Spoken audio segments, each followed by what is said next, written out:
সাবেক প্রধানমন্ত্রী শেখ হাসিনার বাসভবন সুধা সদনের ব্যক্তিগত কর্মচারী থেকে প্রতারণার মাধ্যমে ৪০০ কোটি টাকার মালিক হন জাহাঙ্গীর আলম ওরফে পানি জাহাঙ্গীর।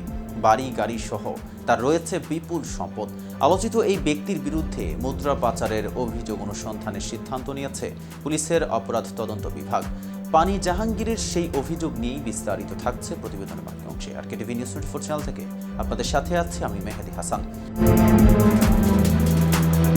সিআইডি এক সংবাদ বিজ্ঞপ্তিতে জানায়, সুধা সুদনে খাবার পানি সরবরাহের কাজ পেয়েছিলেন জাহাঙ্গীর। এ কারণে অনেকে তাকে পানি জাহাঙ্গীর নামে চেনেন। পরবর্তীতে শেখ হাসিনা প্রধানমন্ত্রী হলে তিনি নিজেকে প্রধানমন্ত্রীর ব্যক্তিগত সহকারী হিসেবে পরিচয় দেওয়া শুরু করেন। ওই পরিচয় ব্যবহার করে তিনি আওয়ামী লীগের পদ, চাকরি দেওয়া ও বদলি বাণিজ্য করেন। বাগিয়ে নেন নোয়াখালীর চাটখিল উপজেলা আওয়ামী লীগের সহসভাপতি পদ, করেন কোটি কোটি টাকার অবৈধ সম্পদ। এছাড়া দ্বাদশ সংসদ নির্বাচনে তিনি নোয়াখালী এক আসন থেকে নির্বাচনে অংশ নিতে মনোনয়নপত্র জমা দিয়েছিলেন।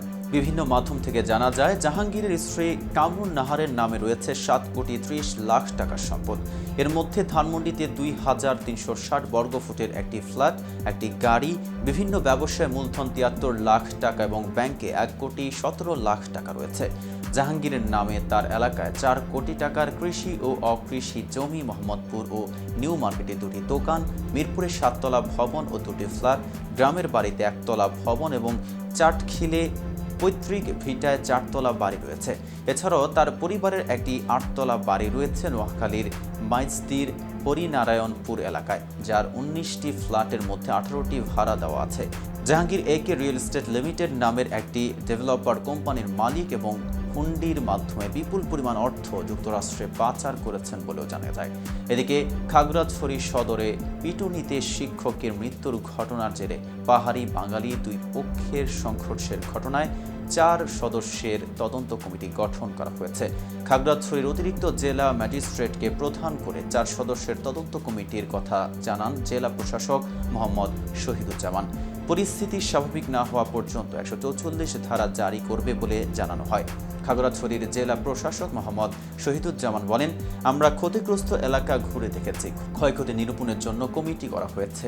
নতুন করে যাতে সহিংসতা না বাড়ে সেজন্য নিরাপত্তা জোরদার করা হয়েছে। এদিকে খাগড়াছড়ি টেকনিক্যাল স্কুল অ্যান্ড কলেজের 7ম শ্রেণীর ছাত্রীকে ধর্ষণের অভিযোগে এবং সরকারি কাজে বাধা ও হামলার ঘটনায় 2টি মামলা হলেও এখন পর্যন্ত কাউকে গ্রেফতার করতে পারেনি পুলিশ। খাগড়াছড়ির পুলিশ সুপার মোহাম্মদ আরেফিন জুয়েল বলেন, শিক্ষককে পিটিয়ে হত্যার ঘটনায় যে অনাকাঙ্ক্ষিত পরিস্থিতি তৈরি হয়েছে তা মোকাবেলায় অতিরিক্ত সদস্য মোতায়েন করা হয়েছে। আইন কোনোভাবেই নিজের হাতে তুলে নেওয়া যাবে না। এখন পর্যন্ত 2টো মামলা হয়েছে। শিক্ষক হত্যার ঘটনায় এখনও মামলা হয়নি। নিহতের পরিবারের সদস্যরা এখনও খাগড়াছড়ি এসে পৌঁছায়নি। তারা আসলে মামলা হবে। বুধবার সকালে খাগড়াছড়ি বাজার ও ক্ষতিগ্রস্ত এলাকা পরিদর্শন করেন প্রশাসনের ঊর্ধ্বতন কর্মকর্তারা। আজ এ পর্যন্তই। সারা দেশের নিত্য নতুন সকল আপডেট পেতে কেটিভি নিউজ 24 এর সাথে থাকুন।